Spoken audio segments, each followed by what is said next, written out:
Everyone. Thank you for joining me here on YouTube.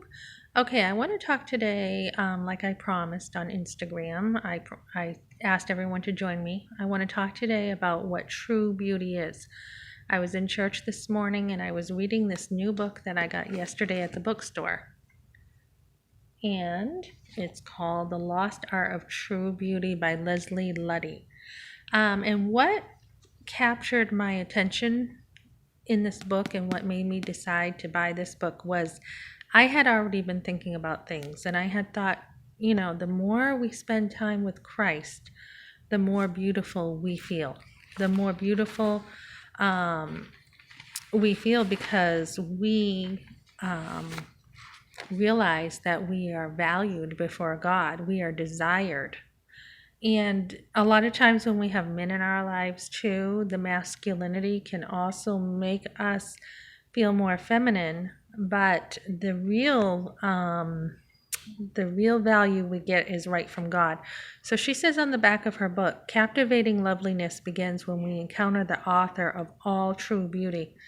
So this book just was like perfect timing for me because I do feel a calling to help girls. Girls need guidance nowadays. They really do. I'm at the sidewalk and I'm looking at these girls when I do sidewalk counseling who are just coming in.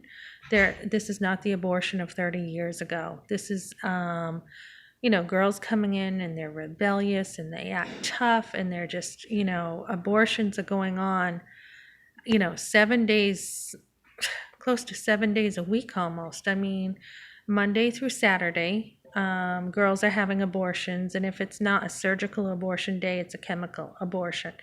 So girls not only don't know how to appreciate motherhood, but they don't understand the value that they have. So let's jump in. Okay, so in the first chapter I'm reading, this woman is really funny. She has a really funny sense of humor. I like her writing. It's down to earth. And what she's saying is, in a nutshell, to basically paraphrase everything I've read, what we're seeing is we are seeing girls who are not being taught real femininity. They are seeing the world come in and they are getting their standard from the world. And she talks about how she felt like an ugly kid and what she was dealing with braces and how insecure she felt and body image issues. And, I think a lot of us can relate to this, feeling really insecure. And then she talks about how, as a teenager, well, I guess her parents put her in modeling school. And that was she says she thinks her mother and father felt bad for her. So they were trying to give her some confidence. And then she talks about how she saw like a lot of the teen magazines coming at her that made her feel even more insecure. I can relate to this. I can relate to this a lot. And I think a lot of girls can. And I think this book is just a great book. But what I want to add to her writings are just some of my own thoughts I've seen in this kind of worldview we have seen in the world compared to a biblical view. So basically, we're seeing a lot of girls in pornography right now. Or if they're not in pornography, they're looking like whores and they're acting like whores. And we don't want that. We don't want that for girls. What we want is we want them to see their value, their worth, who they are. Who they are is their worth. And how does a girl get that confidence? I picked up another book that said 100 Ways to Love Your Daughter. I sat down in the bookstore and I glanced at it. And I don't have daughters, so I can't relate in that way, but I am a daughter. And you want to be, as a mother, somebody who encourages your daughter, and you want to encourage her differences from you too. It's okay that she's different than you. It's okay that she has her own personality. You want to appreciate your daughter's mind and how she thinks, and you want to give her skills. You want her to know how to work hard, how to use her mind, how to be other-centered, We're living in a day and age where girls are very self-absorbed and it's all about them.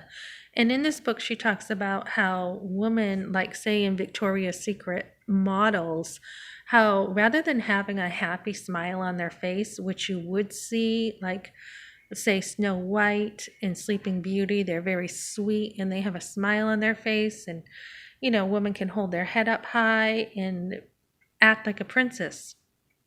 But instead, what we're seeing is we're seeing girls in Victoria's Secret as an example where, there can just be scowls on their face or a hardened look. Girls are being propped up to look good with certain clothing or with the makeup. And it's all coming from the outside instead of the other way around, with beauty coming from within. And the more we develop our character, the more we try to read our Bible and see Christ in the pages of the Bible and how much he loves us and adores us and cares for us, the more confidence we will have. The Bible talks about in Song of Solomon how the king, and I can look up this verse for my next YouTube video, but the king desires our beauty. And when we think of that, when we think of the God of all the earth, the God who has made it all, he desires us. And many girls want to look like they are desired. And instead of finding that contentment in your relationship with Christ, many girls are picking up the worldly standard. And it's in the church too. It's a sensual look. We see girls in the church, women in the church who want to glamorize themselves. And then we see on the other side, women who feel like God doesn't really care about how they look.